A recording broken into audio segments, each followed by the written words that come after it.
Welcome to a new episode. It's your host Bilal. On today's episode, I have a new guest.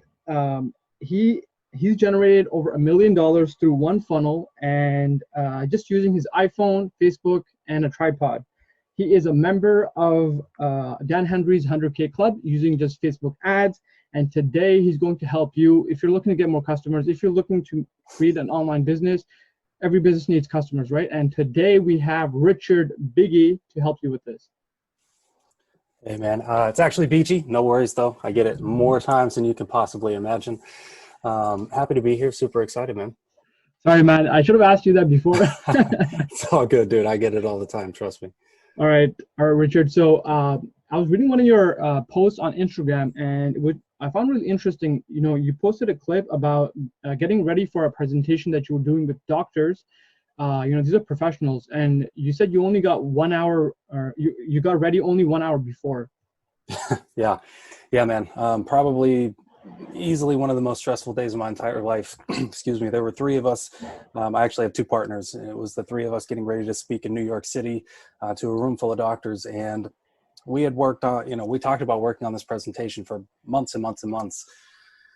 We didn't even start it until probably a week beforehand, right? And we didn't do the majority of it until like the hour before we actually even walked on. And I mean, we made change after change and didn't even finish it until like literally right before I walked on stage. So crazy, hectic, nerve-wracking to be working on an entire presentation, like a 3-hour presentation, right? To be working on that up until the last minute was just absolutely crazy. But it's just the way I operate, it's the way we all operate. We work better under pressure and we get better results when we do things, quick and on the fly. Okay, and were you trying to sell them something, or were you just like trying to teach them something? So a little bit of both. The company that we actually spoke for, they're called Systemic Formulas. They're a big supplement company that we actually use, and they have a network of doctors of, I don't know, thousands and thousands of them. So they asked us to come on and teach them what we were doing in our practice, how we're generating new clients, new patients, and things like that. So we went there with the intent on teaching, but we also do offer a coaching program. So we weren't going to shy away from that if anybody wanted to do it. So we kind of loosely sold at the end, but really weren't really looking for it because we really don't have too much time to take on new clients right now. But yeah, mostly. Okay. Okay, and so this 1 hour that you put in and got ready for this presentation, did it turn out like good, or was it like not a good presentation? Yeah, no, it was really good actually. It helped a lot of their doctors, but I honestly think more than anything, putting this presentation together helped us fill the holes that we had. Just going through in our mind what a perfect funnel was, from ads to the landing pages to delivery of services, right? When we're talking about it, the three of us were like, wow, yeah, this is pretty impressive. This is something that we're not even doing right now, but we're about to teach people how to do, So it opened our eyes to a lot of things that we were dropping the ball with or just simply ignoring, right? But yeah, I mean, it helped a lot of them. It helped us even more so. So it turned out to be extremely well. Okay, awesome. So so are you like that type of person? Like, do you actually do stuff like wait till the last minute and then you try to like push yourself, or do you have like a schedule planned out like 2 weeks ahead, a month ahead? No, man. I have some things that are planned out, right? But the majority of the things that work well for me and for my two partners as well, it happens right away. And to give you an idea of that, last November, I mean, yeah, we're a member of the Two Comma Club. We did that, in 2019. But as you can imagine, $1 million doesn't go that far when you have employees, when you have three partners splitting it up, 3 ways. It really doesn't go that far, right? So it was a really cool accolade to have, but at the end of the day, none of us were where we wanted to be. So in November of 2019, we were not doing too great, right? And we were doing the same thing we always do, which we used to do seminars, right? We go do physical seminars, and it stopped working as well as it used to. So just continuing to do the same thing over and over and over. And then finally we were like, you know what? We got to launch a new funnel. We got to go digital completely, do a webinar, all of this. We got to do it like now, because we had next to nothing left in the bank account. I think it was about a week that it took us to build out the entire ad campaigns, the funnel, and all of that stuff. And again, working up at the very last minute, right before we go broke, we turned that on, and it just completely took off. And God has truly just blessed us in that regard. to the point where we're doing about $1.5 million a month right now. So. Oh wow. Okay, and that's gross revenue. Correct. Yeah. Okay. So yeah, I want to actually come to this point where it took off before it took off, and so I want to like ask you about your journey. How did you? Because my audience, like, we're all looking to make a business online. We want to make over 10K per month, and that's our goal. So I want to like start off like how you got started into business. Why did you use ClickFunnels, and why did you think funnel was a good option? Yeah, man. So I got involved a couple different ways. Number one, on my own, I had previously been a website designer, really wanted to do that, kind of, step out and get myself more involved in the digital world until I finally came to my senses. I also had been involved in a functional medicine practice, which is natural health. And again, we were doing seminars, right? So for years doing physical seminars, we'd rent a hotel, put on a seminar, and hopefully sell somebody a consultation where we would then sell them a program. Okay. How did you get involved in actually like doing seminars? Yeah. So my father-in-law is a chiropractor. Okay. He had been doing seminars for 30 some odd years. And the way he was doing it was just local. Like, we live in a little town outside of Pittsburgh, Pennsylvania, and he would just do little seminars local. And I mean, he saturated the market so bad that, on any given seminar, 3-4 people would show up. Right. So we ended up partnering up, he, myself, and my brother-in-law, Ryan, and we started doing it more Facebook. He was doing paper, postcard, mailers, all that kind of stuff. And this didn't work anymore. And it attracted a much poorer quality of client too. So we started with Facebook. We would launch a couple ads. We'd run them for about 5 days, and we'd get about 100 to 150 people to show up for a seminar.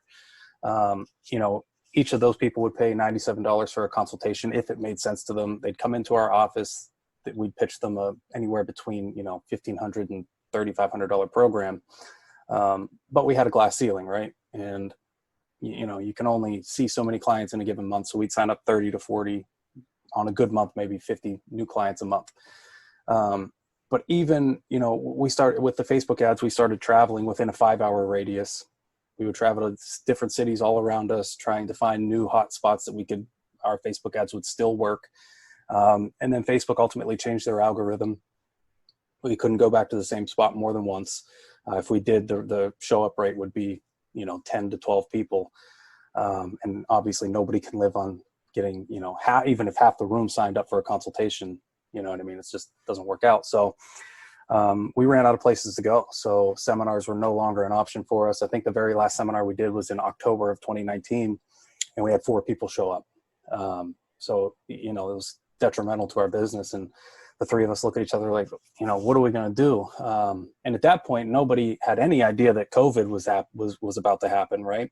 So had we not launched into this virtual world, COVID would have completely shut us out anyways. But needless to say, things didn't work out with seminars. We all went pretty damn close to broke, and just, stressed out beyond belief. We're all working our butts off, trying any new thing that we can think of. And it's just obviously. Okay. Go So ahead. before like actually getting onto online, like were you actually like, or you your brother and stuff, was it actually profitable doing it in person seminars?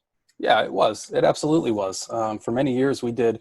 That's how we got the 2 Comma Club award. Doing it in person. That's how we got the Dan Henry's 100K Club, 10K Club, all those things. It definitely works, but it's not sustainable, right? At least not in my opinion. I'm sure people can do it and figure it out, but for the average person, it's just not sustainable because you have a ceiling, right? You can only see so many people unless you're willing to take on more partners, which you're going to lose more of that profit. You can only travel so many places if you're going to do seminars, and it's just tough unless you have the type of business that it's required to be brick and mortar. But yeah, it's doable, but it's just not sustainable. Okay, so for people actually that have never done a seminar, and they just want to have like a visual of like how much is a potential to make if you were to do a physical seminar. Sure. What's like an approximate, or what's like a range that's possible? Yeah. So for us, a seminar, we would know that, we'd spend between $3,000 and $5,000 to market for that seminar for about 5 days, right? And we knew that typically the return on each seminar was about 25 grand. You know, but there's a lot that goes into it. You know what I mean? Like you've got to have your ads right. You've got to make sure that you're marketing well, and that your the follow-up's probably the most important thing, period. But yeah, I mean, if you do everything right, even if you do it half right, you know, you can easily look at a $10,000 return on a $3,000 to $5,000 ad spend. Wow, that's awesome. And so these seminars you were doing like about like one seminar a week? Yeah, at least once a week. Oftentimes we would do 2 a week. When it was really, really doing well for us, we were doing 2 or 3 a week. I mean, it was constant travel, you know what I mean? But I mean, it sustained us. It was a good business for a little while. Yeah, that's awesome. Like you're about to, you know, you can make about like 10K per week, and you're doing that, you know, 4 times a week. So, you know, your return is pretty good. Was it because the presentation was good, or was it because like the offer you were giving was good, or was it the right Yeah, audience? I mean, it's a combination of everything you just said. The audience is, I mean, it was one of the biggest deals, right? Like, sure, you can market to anybody, but if it's not the exact right person, if the message doesn't hit that person and make complete sense to them, you're wasting your money, right? And we made that mistake for a long time before we actually made the seminars work. You know, we just thought, just to give you an idea, one of our topics was on thyroid conditions for women, right? So we would market to a thyroid topic, and to all women, and it's not how it works. You know what I mean? So we had to really niche down and find out who these women are. Like they're between the ages of 45 and 65, right? They're married. They've tried everything. They're sick and tired of it because it doesn't work.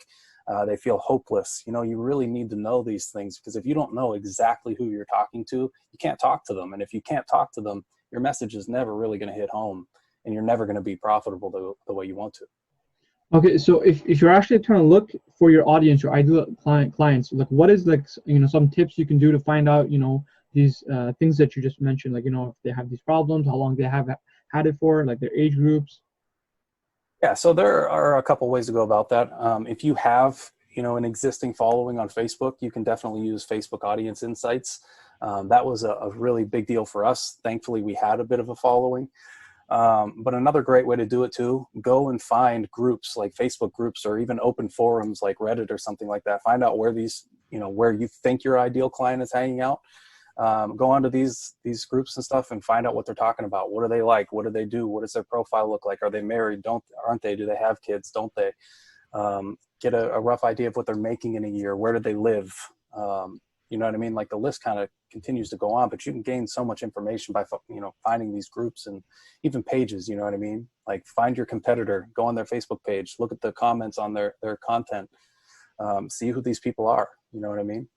Yeah, so I mean, like you're showing it as, you know, it's a lot of detail that you have to pay attention to, you know, and like, so once you do find out like this stuff, are you like putting it down on paper? Are you putting it in an Excel sheet? How are you like categorizing or separating this info? Yeah, man. So to start, we put it down on paper. We just wrote down anything and everything we could on paper. Not paper, on a whiteboard, but, you know, write everything out on a whiteboard, you know, every single little detail that you can think of. Like no detail is too small, none too big. And then once you do that, you can then start to, like when you create your Facebook ad, see if those interests are there, you know what I mean? And if they're not there, you're gonna have to find something similar, but chances are you're gonna find a handful of interests that'll definitely work for your ads. Okay, so you know this process, like you're explaining it to me and it makes sense, but you know, for a lot of people, like Sure. I'm pretty sure for yourself, like this is extremely boring, right? How do Absolutely. you how do you motivate yourself to actually like do this work where it's like you don't see anything, you know, fun? It's not like you don't see any money coming in from this part of the exercise. Like, so how do you motivate yourself to actually do this and like try to make this business go online and be successful? Yeah, I couldn't agree with you more. When we first joined ClickFunnels, they talked about doing this, and it was the last thing in the world that I wanted to do. But the way that it motivated me was two things. You know, my mission, and my partners as well, is to help as many people as we can, right? Like it's impact for sure. That's the number one goal, but money, right? Like that's why we're all in business here. We're all in business because we want to make money. Yes, we want to help people, but the more money you have, the more people you can help. right? So yeah, you're not making money while you're doing these steps, but you have to just remain focused and realize, like, if you do this and if you do it right, the money's going to follow it, right? And if the money follows it, the people that you're going to be able to help is just going to continue to follow that as well. So definitely helping people and making money, man. Okay. So how did you remind yourself, like, by doing this, that you're actually gonna be like this is actually going to be something that's gonna give you a return, a positive impact? Um, just, I mean, thinking about what I wanted, you know what I mean? Like, dream boards are a good thing, man. Like, dream boards are pretty cool. They actually work. I mean, it's crazy that they do, but it sounds like a corny thing to do, but it's just, it's crazy when you see what you want and you visualize what you want, you see it day in and day out. You just, that's your motivation, right? You just work towards it. You continue, you don't give up. Now, obviously there are many people that are never going to make it, just not going to happen because they're not willing to pass that point. That's just that breaking point. You know what I mean? I honestly, man, I thought I was one of those people that was just never going to get there, but you just got to keep at it. You got to keep the faith, and you just got to keep trucking along as long as you can. So what was a vision that actually helped you get through the breaking point? My kids, man. For me, that's the thing. It's my wife and my kids, and those, you know, they're the reason why I just bust my butt day in and day out, just because I want them to have everything that they need, that they want. I want a peaceful existence for them. I don't want anybody to worry about things, stress, money, food, whatever, you know. That's it for me. You know, for a lot of people, it could be cars, houses, whatever. But for me, it's my wife, my kids. How would you feel if, like, you weren't as successful, or you didn't put in as much of an effort? Like, what would you explain to them? Um, that's a good question. Never really thought about it. If I didn't put in to be better than me, man, that's what I would tell them. You got to be better than me, which is what I want to tell them anyways. But you know what I mean? Well, the question I asked, like, it was like, I'm trying to get your visualization. So, like, you're saying that you need to do this because you want, have a better life for your kids and your wife. What reasoning did you have in your mind saying that, if they don't have that, like, I'm not successful, so I have to do this? It's not like I need to do, like, I want to do this, I need to do this. What was that realization that you had? The realization was whenever I didn't have what I'm working towards as a kid. You know what I mean? Like, I come from a broken family, things like that. So when I didn't have it, I knew I wanted it from a very young age. And that's when the realization happened for me. And that's probably a big motivating factor for me too, to work through all of this stuff. As many times as I would think about that, that's when that realization would happen over and over and over again. Like, you can't quit because you've got this, you've got your kids, your wife, you have to continue for them. So. Right, that makes sense, because, like, for you, like, it makes so much sense because it's a consistent reminder that you need to be successful because your kids are there, your wife is there, right? So it's not like it could go away. It's always Right. there. For someone who's single or doesn't have a family Sure. to support, it's not the same reminder. Absolutely. You're absolutely right, man. It's not. And I wish I could speak to that. I truly can't. Other than, like I said, maybe like working towards a house, or maybe even working towards that goal of having a family, or whatever it is that you want, whether it's vacations, free time, whatever. It is different for everybody, but it just depends on how bad you want it. You know what I mean? Whatever your reason is, how bad do you want it? Do you want it that bad, or don't you? Yeah, so I mean, a lot of people want it, but they have, like, all these distractions, right? Like, for example, they're watching episode after episode, and it's like they don't even realize what they're doing, right? By just, like, it's so easy just to sit in front of the TV and just let the next episode, plays. And, Sure. like if you're actually on Netflix, like, the next episode just plays automatically, so you don't even have to do anything, right? Right. Yep. Like, so I mean, like, there's so many distractions out there, and so your family, but being around your family, was that, like, something that helped you stay focused on your goal? Yeah, it definitely is. And one of the biggest things that helped me, and I don't know how many of your listeners have partners or not, but having two partners, it makes it so we're all accountable, right? Like, we're all accountable to each other. If one person doesn't do their job, the business fails. So when you know that, two other people are doing what they need to do, you have to show up and bring your A game for them too. I mean, it's the same as my family, right? Like, my wife puts in what she needs to do to be a wife and a mother to my kids. Like, I'd feel irresponsible if I didn't bring my end to the table as well. You know what I mean? So for me, that was a big thing that helps a lot. And even if you don't have a partner, man, you owe it to yourself. You got to be accountable to yourself. Like, yeah, it's tough, but you got to have discipline. You know, it's like, stop watching Netflix. I know it's addicting, but just stop. Because if you don't have the discipline, how are you going to deal with the bigger problems that come along with it as you get further and further into this, right? Like, the more money you make, the more impact you have, the bigger your problems are going to be. I can promise you that. So you've got to have the discipline to move past those things. Okay, so did you have the discipline when you started out, like, or is something that you just fell into? It's something that I've grown to. I did have discipline for sure, because I worked tirelessly, you know, for years making nothing. But I will say my discipline has grown tremendously over the course of this entire process. I mean, it's just night and day. Before, I would, you know, cut myself slack or make excuses for myself if something didn't go the way that I wanted to go. You know, and now if that same thing were to happen, it 100% falls on me. Like, if I got to hold it up on myself, you know what I mean?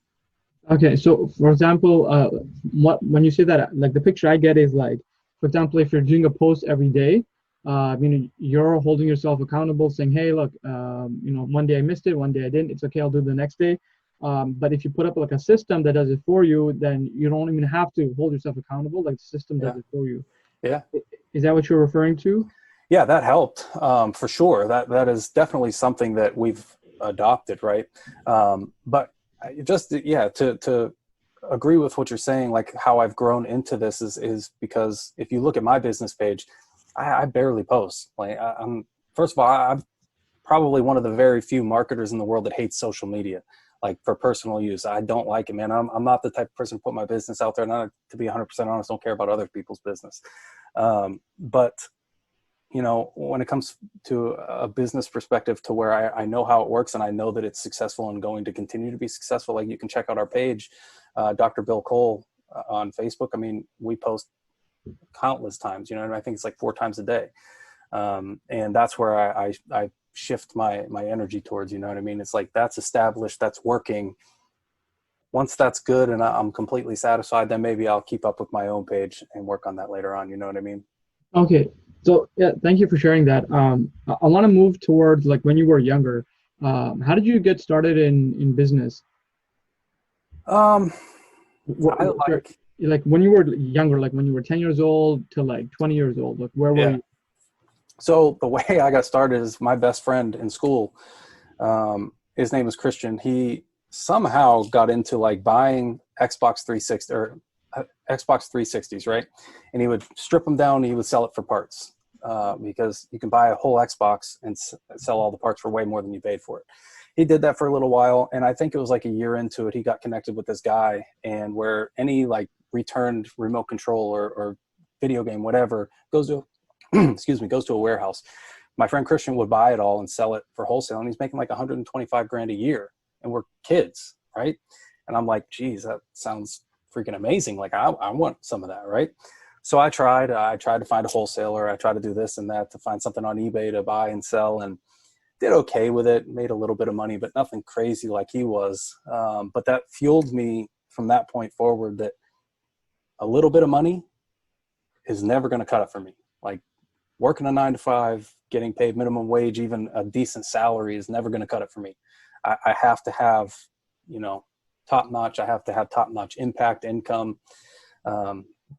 So from a young kid, you know, it's always been there. It's just, in my eyes, it took me a little longer to get there than I wanted to.